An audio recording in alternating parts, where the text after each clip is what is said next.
mountain bike, tinangay ng kawatan, diskarteng malupit, alamin at panoorin. Minsan pa isilipin natin ang mga ganap at drama na nabidyuhan at umiikot sa social media.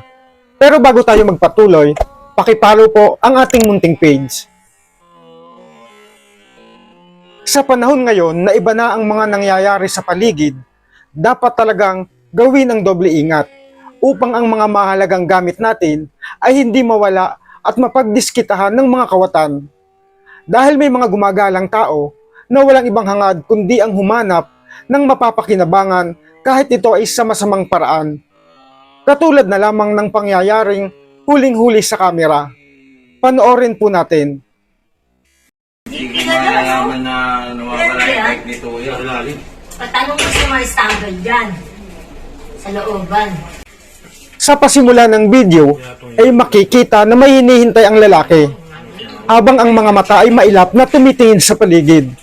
Hanggang sa dumating ang kanyang kasama. Tumambay sila sa tabi ng bisikletang target nilang kunin. Hanggang sa magkunwari silang nag-uusap upang hindi mapansin ang masama nilang plano at nag-aabang ng tamang pagkakataon para gawin ang balakin. Di ba gusto lang ako? Mga di na yan. Ay, kinaliwayang kila Molo, ya. Kasi hindi pwedeng idaan kila Toto yan. Mga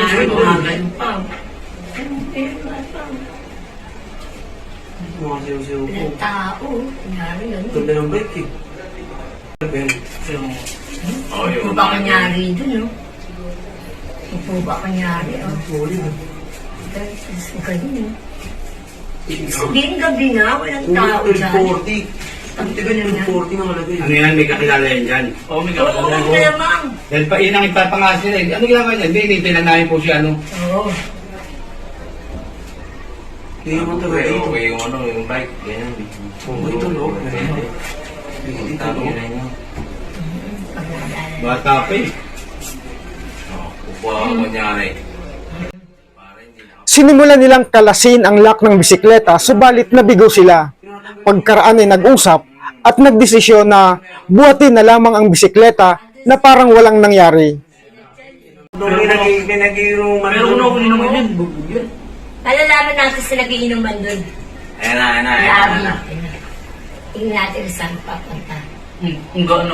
Kaya nga dapat, laging maging alerto tayo at ingatang maitago ang mga mahalagang gamit upang hindi mabiktima ng mga taong walang bait. Pakishare po ng video na ito upang magbigay ng paalala at babala. At syempre pa, lagi nating piliin na maging mabuting tao upang makaiwas sa gulo. Muli, madramang salamat po. Ang inyo pong suporta, ang aking inspirasyon.